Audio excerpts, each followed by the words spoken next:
Hello and welcome back to TeaBookClub 5-Minute Readings. Every week I will read from our current read, so our August-September read is The One Taste of Truth, Zen and the Art of Drinking Tea, something a little bit more philosophical and poetic for us this time. TeaBookClub is a group of people around the world and we read tea-related books together and then we meet up once a month to share our thoughts and discuss. We read each book over a 2-month period, and at the end of the first month we meet for our social meetup where we pick a theme from the book, or perhaps we have a guest speaker come along. At the end of the second month we meet up for our discussion, which is where we discuss the book in more detail, what we thought, what we found interesting, bits we didn't like, bits we liked, our favourite chapters, that kind of thing. If you're interested, then you can find us on Instagram at Join TeaBookClub, or you can head over to teabookclub.org. And both of those links are of course below.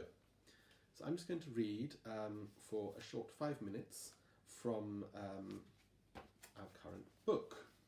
So this is The One Taste of Truth, Zen and the Art of Drinking Tea by William Scott Wilson.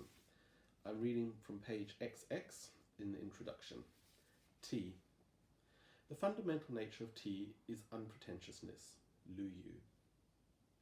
According to ancient Chinese tradition, one pleasant afternoon in 2737 BCE, Shen Nung, the divine agriculturist, sat down under a tree to rest.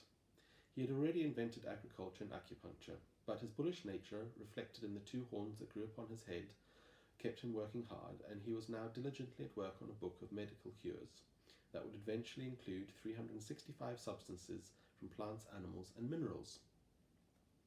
As he sat resting before a boiling pot of water, some dried leaves wafted up from twigs stoking the fire and landed in the pot. The water turned to a pleasant amber colour, and Shen Nung, who preferred to test everything on himself, took a sip. Finding the slightly bitter drink to be both invigorating and refreshing, he meditatively finished off what he had drawn from the pot.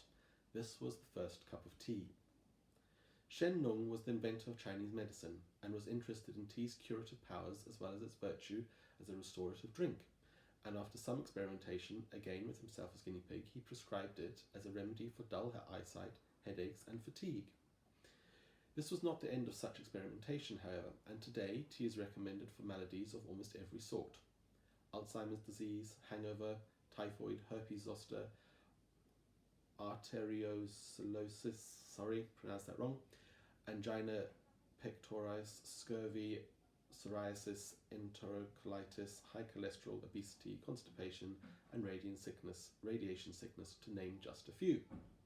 Mao Zedong is said to have brushed his teeth with it, but with less than satisfactory results. It was, however, Shen Nung's first impression that a cup of tea invigorates the body and sharpens the mind that has remained its fundamental claim to fame throughout the millennia. The small tree from which these leaves came was the Camellia sinensis, commonly called the tea tree, an evergreen that usually grows 10 to 12 feet tall, has pleasantly dark green, slightly serrated leaves, and blooms in the late fall with single white flowers containing bright yellow stamens. Shen Nung travelled widely in his search for medicinal plants, and at the time of his happy discovery was presumably in southwest China, somewhere near the present-day borders with northeast India, northern Burma, and Tibet. This is the mountainous area, almost subtropical in clime. It is humid, with without long periods of below freezing temperatures, and has wondrously diverse plant life.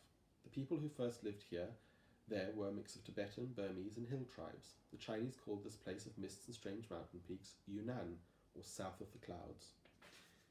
It is, as far as anyone can tell, the place where Camellia sinensis first evolved. With the worldwide popularity of tea, however, Camellia sinensis is now cultivated in over 40 countries, including mainland China, Taiwan, Japan, India, Sri Lanka, Vietnam, Thailand, Indonesia, Kenya, Tanzania, Zimbabwe, Turkey, Iran, and Argentina. There are now 2 main varieties, the long-leaved Assamese Camellia sinensis assamica and the short-leaved Chinese Camellia sinensis.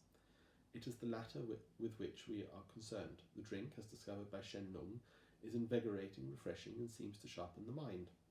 And as Lu Yu, the author of the Qing, stated, there is nothing pretentious about it. Significantly, he added, there's a quote in Chinese, the decision of whether tea is good or not resides in the mouth. Zen. Live securely, unmoved even by the scriptures and teachings. Bodhidharma. Around the middle of the 4th century BCE, a man known to us as Shakyamuni Buddha walked the dusty roads of northern India, explaining his experience of enlightenment and how others might attain it. Owing to the deeply personal nature of experience, at first he hesitated to talk about it at all, but requested by Brahma, the god of creation, to save mankind from its suffering, he relented and spent some 50 or 60 years trying to explain how one might practice a lifestyle that would lead to nirvana. His teaching was based on morality, compassion, and deep meditation. One was to live simply and to eschew speculative thought based on human constructs. The Buddha stressed that nirvana means the cessation of all attachment, anger, and ignorance, and therefore of all suffering, and depends on one's individual effort and freedom to acknowledge that one intuitively knows to be true. This he expressed quite clearly when he spoke to the Kalamas. Do not go by oral tradition, by lineage of teaching, by hearsay, by a collection of texts, by logic. I'll finish the quote. By logic, by inferential reasoning, by reasoned cognition, by the acceptance after pondering it, by the seeming competence of the speaker, or because you think the ascetic is our teacher. But when you know for yourselves, these things are wholesome, these things are blameless, these things are praised by the wise, these things, if undertaken and practiced, lead to welfare and happiness, then you should engage in them. And I think that was quite a lovely story of Shen Nung, because you hear so many versions of that story, so it was nice to hear that one. If you enjoyed that and would like to read along with us, grab a copy of the book. It's also available on Kindle or e-reader. And you can join us at TeaBookClub by subscribing, or you can come along just to one of the meetings. The options are both on the website, TeaBookClub.org. Look forward to seeing you next week. The links are below. Thank you. Bye.